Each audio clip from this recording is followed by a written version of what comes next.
halo semuanya, perkenalkan kembali lagi di channel YouTube saya, Cici Yulia, konselor muda milenial. Hari ini saya akan memberikan suatu ilmu kepada seluruh mahasiswa bimbingan konseling, tentunya bagaimana cara kita itu untuk memberikan suatu kegiatan bimbingan konseling yang berguna di masyarakat, di sekolah, dan di mana-mana. Nah, untuk saat ini saya akan memberikan ilmu kepada guru BK yang ada di sekolah.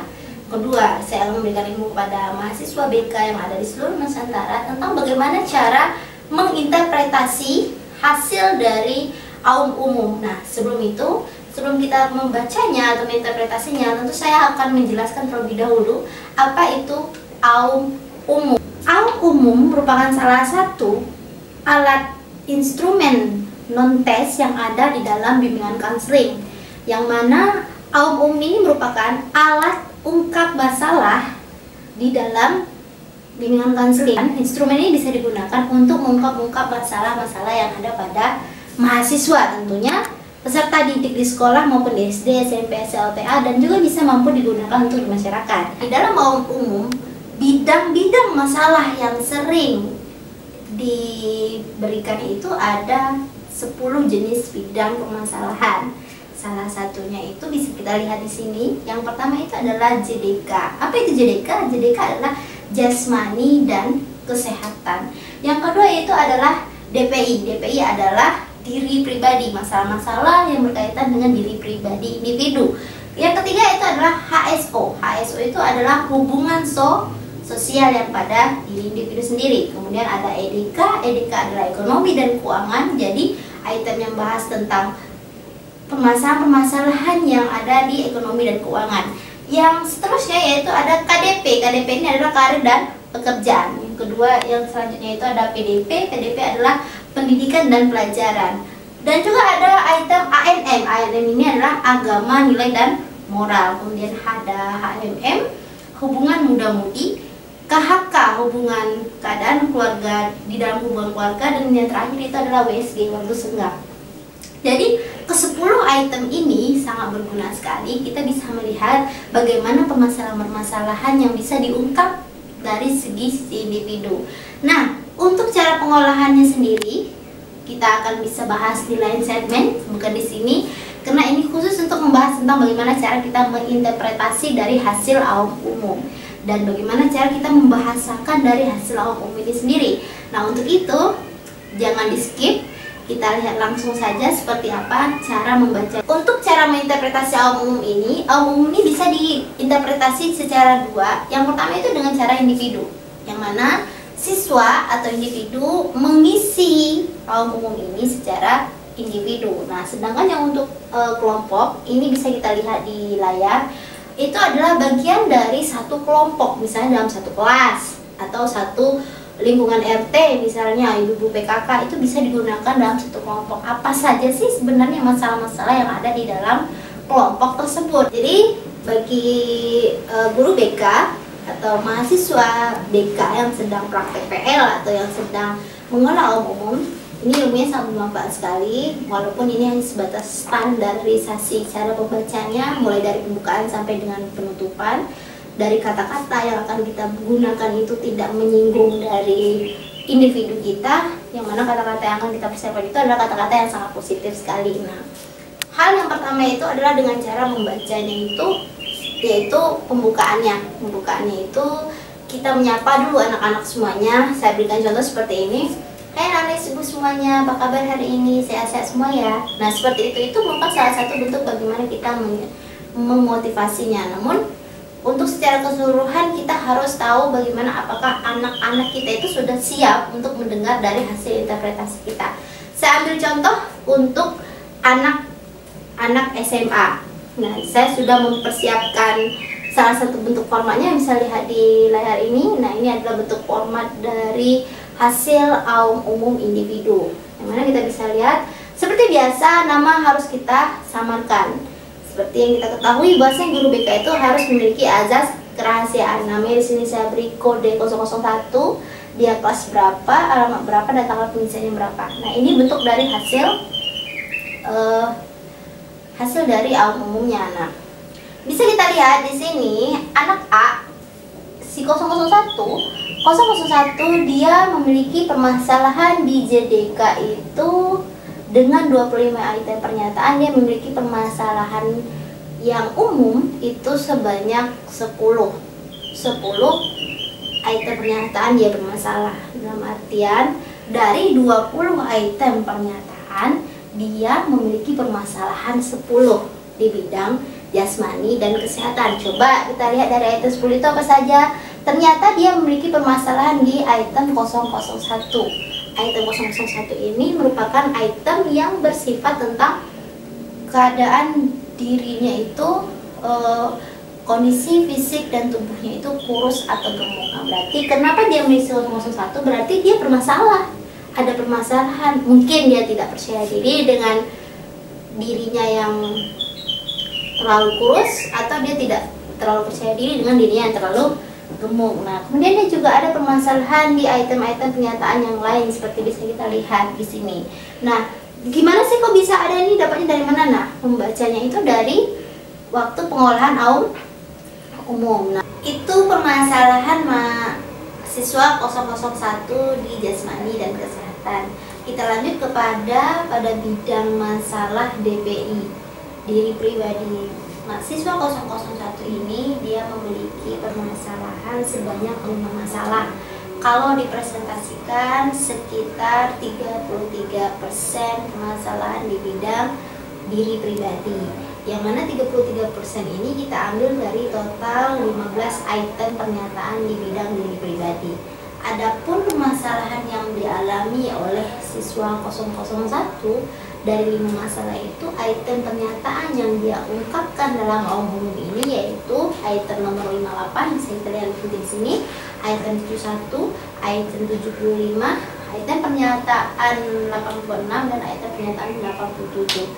Dan ternyata di dalam kita lihat hasil di sini, siswa 001 dia tidak memiliki permasalahan yang begitu berat dalam diri pribadinya. Artinya dia hanya memiliki permasalahan-permasalahan ringan saja di dalam diri pribadi. Namun kalau seandainya permasalahan ini tidak diselesaikan, maka akan menjadi permasalahan yang akan timbul dan muncul dalam kehidupan pribadinya. Itu tadi permasalahan atau ungkapan dari siswa 001 yang di bidang DPI. Nah, kita lanjut lihat dari bidang HSO, hubungan sosial. Dari 25 item pernyataan, siswa 001 itu mengungkapkan bahwasanya dia memiliki 3 permasalahan yang ada di dalam dirinya terkait dengan hubungan sosial, yang mana kalau kita presentasikan dari 25 item pernyataan itu sekitar 12% permasalahan terhadap HSO ini.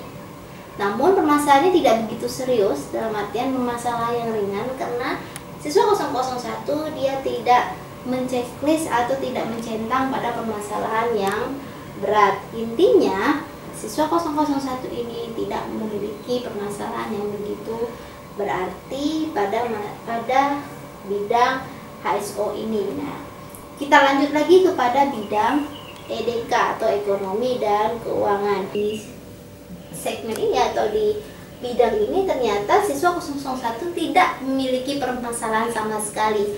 Artinya dia bisa dikatakan tidak punya permasalahan di bidang ekonominya. Dia tidak. Oke, baik, kita lanjut kepada bidang KDP, karir dan pekerjaan. KDP ini memiliki 5 item pernyataan, dan siswa 001 dia memiliki 1 permasalahan di bidang KDP, yaitu item permasalahan nomor 160. Kalau dirata-ratakan itu sekitar 20%, dan kalau kita kategorikan dia di kategori rendah.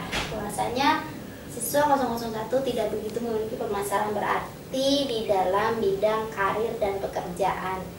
Kemudian kita bisa lanjut lagi pada bidang PDP, yaitu bidang pendidikan dan pelajaran. Bukan pasien dalam pantauan ya, tetapi bidang pendidikan dan pelajaran. Nah, item yang terdiri dari 50 item pernyataan ini, siswa 001 dia memiliki 9 item pernyataan yang menurut dia itu adalah bermasalah.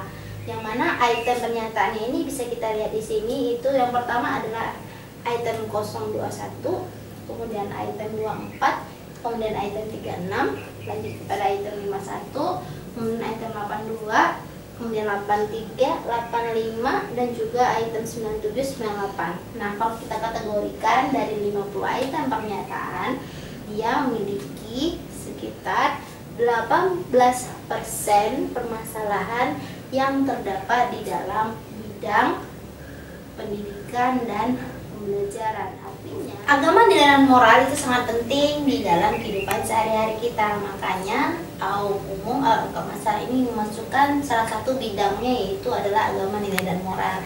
Nah, untuk siswa SLTA itu terdiri dari 15 item pernyataan. Coba kita lihat di sini, siswa 001 dia memiliki sekitar 4 permasalahan di bidang agama, nilai, dan moral. Nah, kalau kita rata-ratakan itu sekitar 26,6% dia memiliki permasalahan di bidang agama, nilai, dan moral.